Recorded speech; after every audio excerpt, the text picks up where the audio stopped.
বাংলাদেশের তথ্যমন্ত্রী নতুন তথ্য বাবা নাহিদ ইসলামের কথা বলছেন নিজের দোষ কাটার জন্য আসলে মূলত।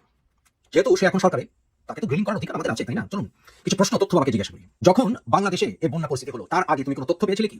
ভারত থেকে কনফার্ম করা হয়েছে পাকিস্তানের চামচা কিছু বাংলাদেশি ভাইরা দাবি করছেন যে তাদের দেশে বন্যা মনসুনের কারণে নয়, বরং ভারতের কারণে হয়েছে।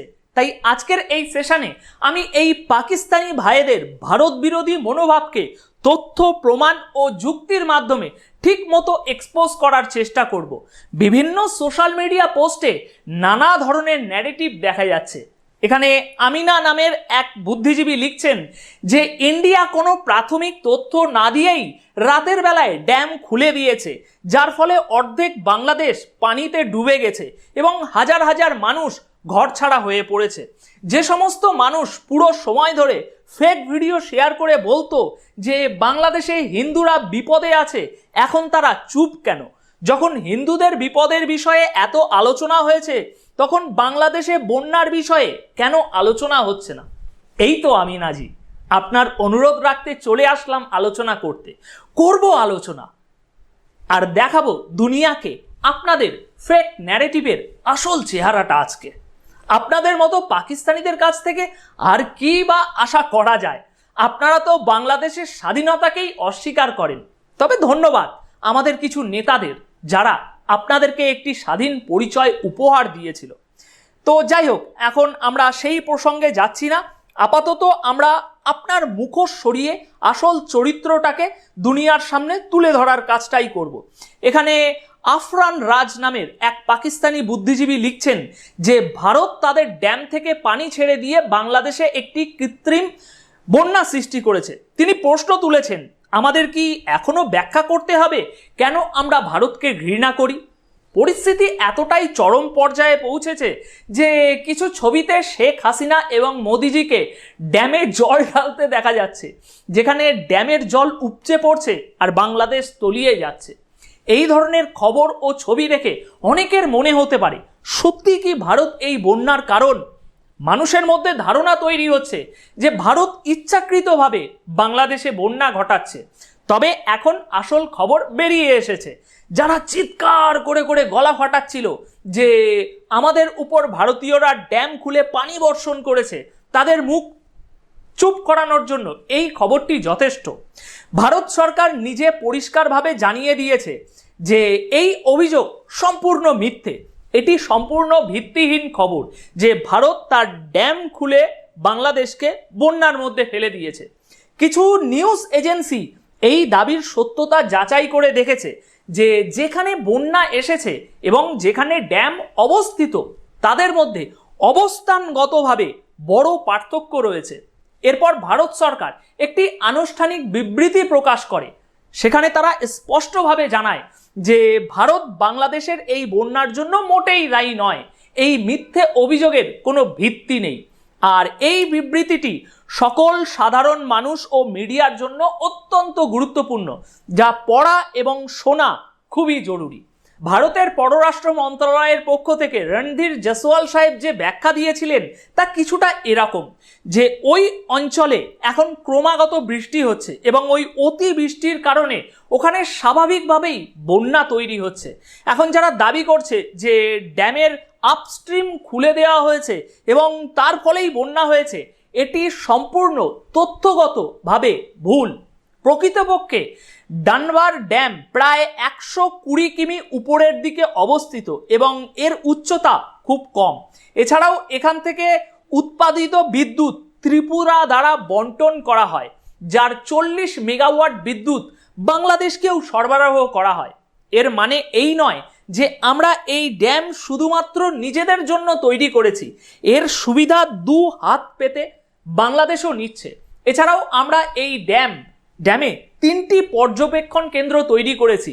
এর মধ্যে একটি হচ্ছে অমরপুরে, একটি সোনামুড়ায় এবং আরেকটি সোনামুড়া 2তে অবস্থিত। এখানে নিয়মিতভাবে জলস্তরের পর্যবেক্ষণ করা হয়। কতটা জল বাড়ছে, কতটা তা উদ্বেগের কারণ হয়ে দাঁড়াচ্ছে, উদ্বেগের স্তর অতিক্রম করছে, এই সব কিছুই সঠিকভাবে সবসময় পর্যবেক্ষণ করা হয়। এবার গুরুত্বপূর্ণ তথ্য শুনুন। 21শে আগস্ট থেকে ত্রিপুরায় ভারী বৃষ্টিপাত শুরু হয়েছে, যার প্রভাব বাংলাদেশ সীমান্তবর্তী জেলাগুলোতেও দেখা গিয়েছে। আর এই ভারী বৃষ্টিপাতের কারণেই ড্যামে প্রচুর পরিমাণ জল প্রবাহিত হয়েছে, যা স্বাভাবিকভাবে স্বয়ংক্রিয়ভাবে মুক্ত হতে শুরু করেছে।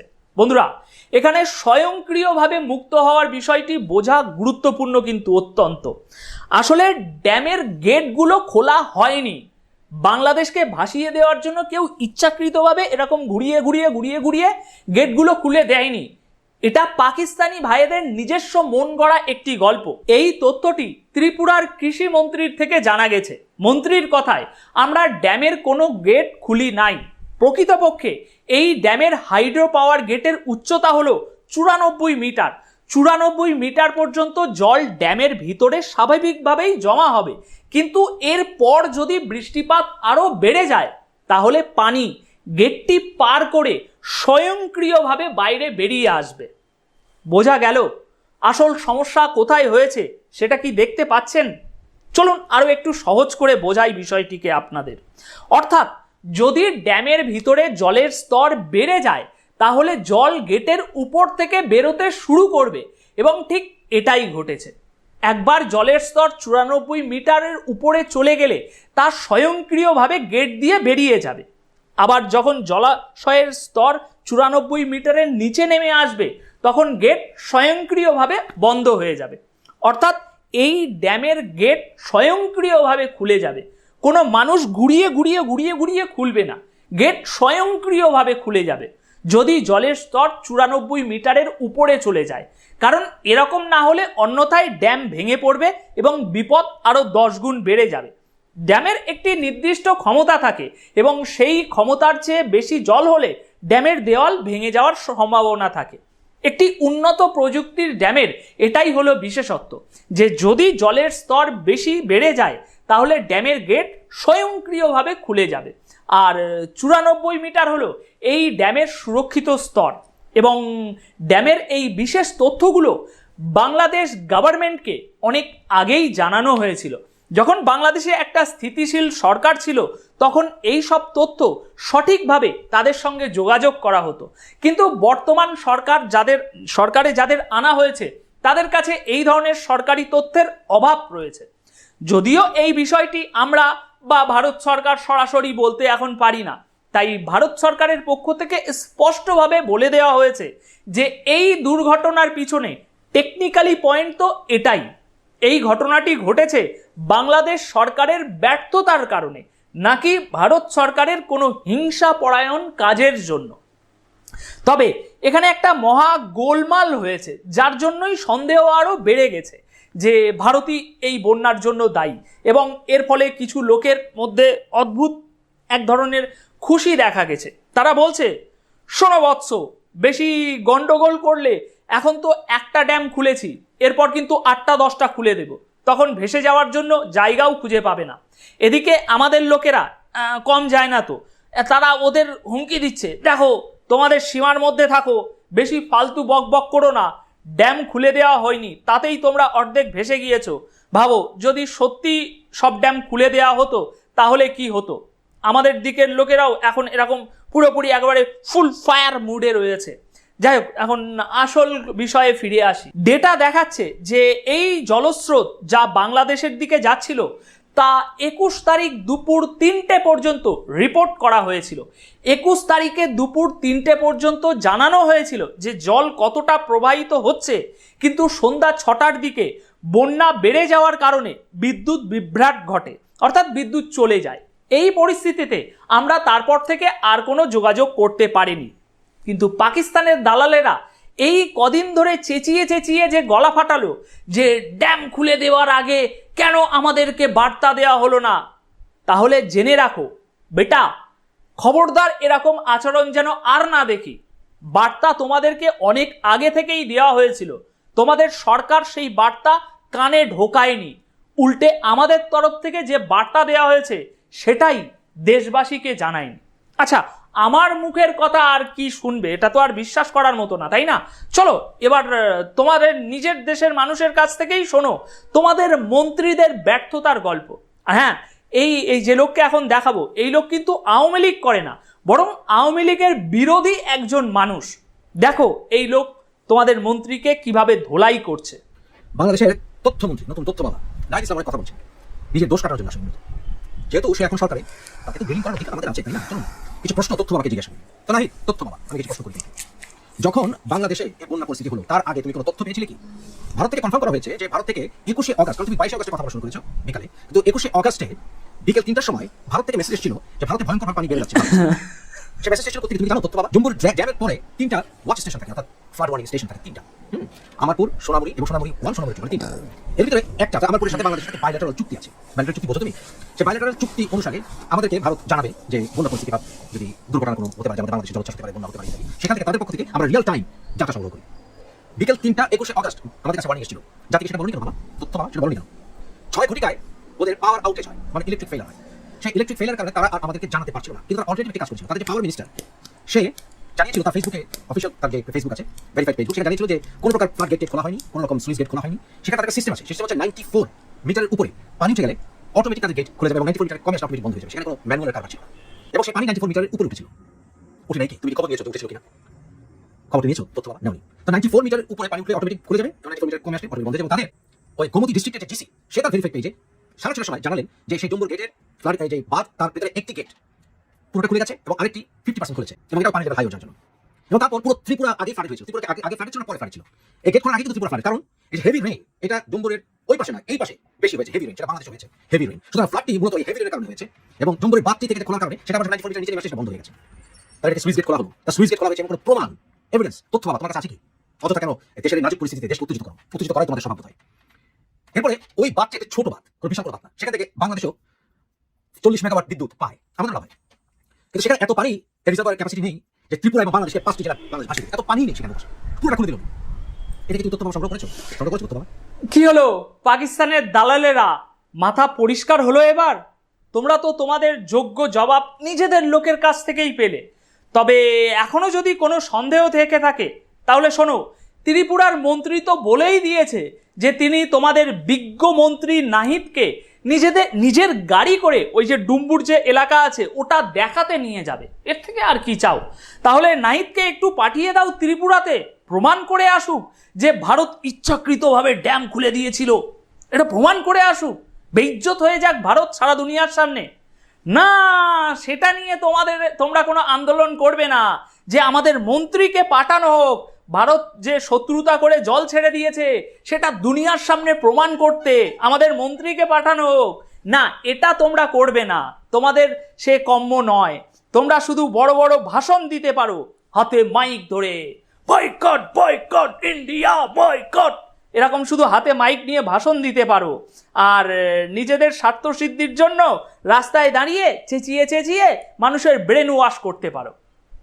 আসলে বন্ধুরা, পুরো বিষয়টা এখানে এই একটা লাইনে ছড়িয়েছে, এই একটা লাইনে, যেখানে লেখা আছে যে বিকেল 3টে পর্যন্ত আমাদের যোগাযোগ ঠিকঠাক ছিল, কিন্তু সন্ধ্যা 6টায় জল বাড়ার কারণে বিদ্যুৎ চলে যায়, আর বিদ্যুৎ চলে যাওয়ার ফলে আমরা ফোন করতে পারিনি। তবে তারপরেও আমরা জরুরি ট্রান্সমিশন ডেটার মাধ্যমে তথ্য পাঠানোর পুরোপুরি চেষ্টা করেছি এবং যাদেরকে জানানোর প্রয়োজন ছিল তাদেরকে জানানো হয়েছে যে জল বেড়ে গেছে এবং যে কোনো সময় তা বেরিয়ে আসতে পারে। এবার অন্যভাবে একটু বিষয়টাকে বুঝুন। এটা তো ছিল আমাদের সরকারের বিবৃতি, তবে আমাদের ফুল ফায়ার মুডে যে ভাইয়েরা আছে আর ওই বাংলাদেশে যে অ্যাকচুয়াল বাংলাদেশিরা আছে ফুল ফায়ার মুডে এদের উপরে রেগে, ওরা মনে করে ওদেরই শুধু বুকের পাঁজর আছে, আর এপারে যারা আছে এরা সব মেয়ে ছেলে, হাতে চুড়ি টুড়ি পরে ঘুরে বেড়াই আমরা। আমাদের দাপুটে ভাইয়েরা যারা এখন জ্বলন্ত মেজাজে রয়েছে তারা বলছে যে দেখো গুরু, এতদিন ধরে তোমরা যারা বয়কট খেলা করছিলে, তোমাদেরকে সাবধান করার জন্য এটা একটা সতর্ক বার্তা দেওয়া হয়েছে। মাত্র 3 মিনিট বিদ্যুৎ বন্ধ করে রেখেছিলাম, আর তাতেই তোমাদের অর্ধেক বাংলাদেশ ভেসে গেছে। তাই ভুলে যেও না, এখনো 54টা এমন নদী আছে যাদের জল আমরা দুপক্ষ মিলে নিয়ন্ত্রণ করি বেটা। তাই আগে থেকেই শুধরে যাও আর দুপক্ষ মিলে সমন্বয় করে চলো। যারা বাংলাদেশে বসে দিন রাত ভারতকে ট্রোল করে যাচ্ছে, তোমাদের জন্য এটাই শেষ সুযোগ এটা বোঝার যে ভারত ও বাংলাদেশ একসঙ্গে কাজ করলে উভয় দেশেরই মঙ্গল হবে। অন্যথায় হিমালয় আর পূর্বোত্তরের পাহাড়গুলো ভারতীয় সীমার মধ্যে রয়েছে। এই পরিস্থিতিতে এই নদীগুলোর জলপ্রবাহের উপরে ভারতের অনেকটাই নিয়ন্ত্রণ আছে। তাই বাংলাদেশিদের জন্য সবচেয়ে ভালো হবে যদি তারা মিউচুয়াল কর্পোরেশন গুরুত্ব বিবেচনা করে দেখে, মিউচুয়ালভাবে কিছু করার করে দেখে, বেশি হম্বিতম্বি না করে। ঠিক আছে, এই সেই দ্বিতীয় দৃষ্টিভঙ্গি যা আপনারা শুনতে চাচ্ছিলেন। আশা করি বিষয়টি এখন পরিষ্কার হয়েছে। এখন এই চ্যাপ্টারের ফাইনাল কনক্লুশন, জল 94 মিটারের উচ্চতা অতিক্রম করেছিল, তাই যা ঘটার ঘটে গিয়েছে, ব্যাস ফিনিশ, মাইক ড্রপ। পাকিস্তানি ভাইয়েরা এই নিয়ে যেন আর কোনো তর্ক না হয়। দেখুন, প্রকৃতি কখনো কাউকে জিজ্ঞাসা করে কোনো তাণ্ডব চালায় না, তাই প্রকৃতির তাণ্ডব থেকে বাঁচতে প্রয়োজন নিজেদেরকে স্বাবলম্বী করে তোলা। কিন্তু তা না করে আমরা যদি সেই পথে না হেঁটে অন্যের পথে হাঁটি, অন্যের দিকে আঙুল তোলা, তাহলে এরকম আরও বড় বড় কিছু আসবে, আবারও বাংলাদেশের সাধারণ মানুষেরা মরবে, আর আপনারা ঢাকায় বসে বসে সেটাতে রাজনৈতিক মশলা মিশিয়ে নিজেদের কার্যসিদ্ধি করবেন। যখন এই খবরগুলো শিরোনামে পরিণত হচ্ছিল, তখন ভারতের পক্ষ থেকে হাই কমিশনার প্রণয় বর্মা গিয়ে সাক্ষাৎ করেন প্রফেসর মোহাম্মদ ইউনুসের সঙ্গে। তবে এই সাক্ষাৎটি নিয়েও অনেক পাকিস্তানি পন্থীদের পছন্দ হয়নি এই সাক্ষাৎটা। তারা প্রশ্ন তুলছে, কেন প্রফেসর সাহেব এত হাসি মুখে কথা বলছেন, দেখছেন যেমন হাসি। এই পাকিস্তানি চেলা চামুন্ডাদের অতিরিক্ত আত্মবিশ্বাস এমন এক পর্যায়ে পৌঁছেছে যেখানে মুরগি চোর, হাঁস চোর, বেড়া চোর, এদের আত্মবিশ্বাস এতটাই বেড়ে গেছে যে তারা চাইছে ভারতকে সরাসরি হুমকি দেওয়া হোক। তারা প্রফেসর ইউনুসের মুখে সেই অ্যাগ্রাশন দেখতে চায় যে তুমি ভারতকে ধমকি দাও। এখন তো মনে তো অনেক কিছুই চাইছে, কিন্তু সেটা তো আর করতে পারবো না, কারণ ক্ষমা করে দেওয়াই আমাদের স্বভাব। তাই আমরা তোমাদের বারবার মাফ করে চলেছি। এখন পাকিস্তান রূপী বাংলাদেশিদের মধ্যে ভারী মজার একটা ট্রেন্ড চলছে যে ভারতের সাথে সব বাণিজ্য বন্ধ করে দাও, তাহলে ভারত নিজেই নত হয়ে যাবে, ভারতের কোমর ভেঙে যাবে, ভারত মাটিতে মিশে যাবে। আরে বুর্বাক, তোদের মধ্যে কি এতটুকু বুদ্ধি নেই যে তোদের বাপ পাকিস্তান এই একই কাজটা তোদের আগেই করেছে? তোদের দ্বিগুণ জনসংখ্যা ওদের, কিন্তু ইন্ডিয়া বয়কট করতে গিয়ে নিজেই ভিখারি হয়ে গিয়েছে। বিগত 50 বছর ধরে কাশ্মীর নেওয়ার চেষ্টা করছে, অথচ আমরা সেখানে সফলভাবে ইলেকশন করিয়ে দিয়েছি, ওখানে ফরেন ইনভেস্টমেন্ট এনে দিয়েছি। আর কয়েক মাস পরে যে ইলেকশনটা আসছে, আর কয়েক মাস পরে সেই ইলেকশনে ভারতের বাকি রাজ্যগুলোর মতো ওই রাজ্যটাকেও তৈরি করে দেয়া হবে। তোর বাপ এবং তোর বাপের বাপ আমেরিকাকে নিয়ে এসেও এখানে কিছু করতে পারেনি। জিহাদি আতঙ্কবাদীদের পাঠিয়ে 50 বছর ধরে চেষ্টা করেও এগুলোর কোনোটাই বন্ধ করতে পারেনি, উল্টে নিজেই নিজের পিছনে বাঁশ ঢুকিয়েছে। আরে ভাই, আমি বলতে চাই না, কিন্তু মাঝে মাঝে মনে হয় যে এই বিষয়ে একটা আলাদা ভিডিও বানাই। শোনো পাকিস্তানের দালালেরা, আরে ছাড়ো, মুখের ভাষা আমি খারাপ করতে চাই না। সব মিলিয়ে শুধু এতটুকুই বলবো, অনেক কিছু এতটুকুই বলবো, ভাইজানেরা নিয়ন্ত্রণে থাকেন, এইটুকু আমরা তোমাদের বোঝাতে চাই। তোমরা যে 3 বাপের ভরসায় আমাদের সাথে লড়াই করতে আসছো, আসলে লড়াইটা যখন বাঁধবে না, তখন এই 3 বাপের কোনোটাই কিন্তু তোমাদের বাঁচাতে আসবে না। ইসরায়েল যেমন মেরে মেরে দুম্বা বানিয়ে দিয়েছে, কোনো বাপ এসে বাঁচাচ্ছে না ফিলিস্তিনিদের বিগত এই 1 বছর ধরে, সেই একই পরিস্থিতি কিন্তু তোমাদেরও হবে। সারা দুনিয়া তোমাদের জন্য আফসোস করবে, কিন্তু নিজ নিজ নিজ দেশে বসে। এখন কেন আসবে না সেটা একটা বিস্তারিত আলোচনা সময় পেলে কোনোদিন বুঝিয়ে দেব, যে বর্তমানে এখন ইন্টারন্যাশনাল জিও পলিটিক্স কীভাবে কাজ করছে। এখন যাই হোক, এদের থেকে বেশি কিছু তো আর আশা করাই ভুল। তো আমরা কোথায় ছিলাম? হ্যাঁ, এখানে ছিলাম। এখন এখানে এরা বলছে যে আপনি ভারতের সঙ্গে হাসি মুখে কেন কথা বলেছেন, তাহলে কিভাবে কথা বলা উচিত ছিল? দেখুন ভাই সাহেব, ট্রোলারদের লাইন পড়ুন, we don't want work with India, আর এটা কারা ঠিক করছে? এই যে টুইটারে বসে বসে যারা টুইটার বাজি করছে তারা ঠিক করবে কার সাথে রিলেশন রাখতে হবে। এখানে আরেকজন লিখছে, কিভাবে বাংলাদেশিরা সর্বত্র কাঁদছে আর আমাদের নেতা ভারতীয় হাই কমিশনারের সাথে বসে বসে তাদের নিয়ে হাসাহাসি করছে। মানে এখানে লোকেরা এই নিয়ে ভীষণ ক্ষুব্ধ যে আপনি যখন তার সাথে দেখা করেছেন তখন হাসি মুখে কেন ছিলেন? তারা তো আমাদের শেখ হাসিনাকে আশ্রয় দিয়ে রেখেছে, তাই আপনাকে রাগ দেখিয়ে দেখা করা উচিত ছিল, আর আপনার ওপরে এই জন্য আমরা ক্ষুব্ধ। তাহলে ভারত কি শেখ হাসিনাকে বাংলাদেশের কাছে হস্তান্তর করে দেবে? কারণ মানুষ তো ভীষণ ক্ষুব্ধ, তাই না? এই নিয়ে আমি গতকালকেই একটা সেশন করেছিলাম, এই যে থাম্বনেলটা এখানে দেখতে পাচ্ছেন, যা আপনাকে অবশ্যই একটু দেখা উচিত যদি ভিডিওটা না দেখে থাকেন। সেখানে আমরা এই বিষয়ে গভীরভাবে বিশ্লেষণ করেছি এবং একটি গুরুত্বপূর্ণ পয়েন্ট যা আপনি কোথাও খুঁজে পাবেন না সামনে এসেছে, যা আপনার জানা অত্যন্ত জরুরি যদি এই বিষয়ে আপনি ইন্টারেস্টেড হয়ে থাকেন। এমন অবস্থায় বাংলাদেশের বিরোধী দল বিএনপি তারা ভারতকে অনুরোধ করছে যে শেখ হাসিনা ম্যাডামকে বাংলাদেশে ফেরত পাঠানো হোক। এখন প্রশ্ন হলো, ভারত কি তাহলে ফিরিয়ে দেবে বাধ্য? এর উত্তর জানতে হলে আপনাকে আমাদের গতকালকের এই সেশনটি দেখতে হবে। যাই হোক, এখন আরেকটা গুরুত্বপূর্ণ কথা বলি।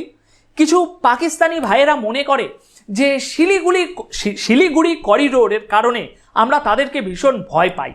তাই যদি কোনো পাকিস্তানি সহানুভূতিশীল ব্যক্তি এই সেশনটি শুনছেন, তাহলে আপনাকে পরিষ্কার করে বলতে চাই যে এই ভ্রান্ত ধারণা থেকে যত তাড়াতাড়ি পারেন বেরিয়ে আসেন।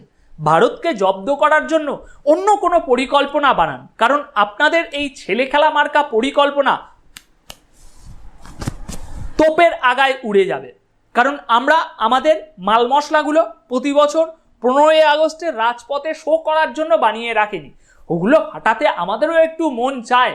কালী পুজোয় ওই ছোট ছোট চকলেট ফাটিয়ে বড্ড বোর হয়ে গেছি, এখন আমাদেরও মন চাইছে যে একটু বড় সাইজের কিছু একটা ফাটাই।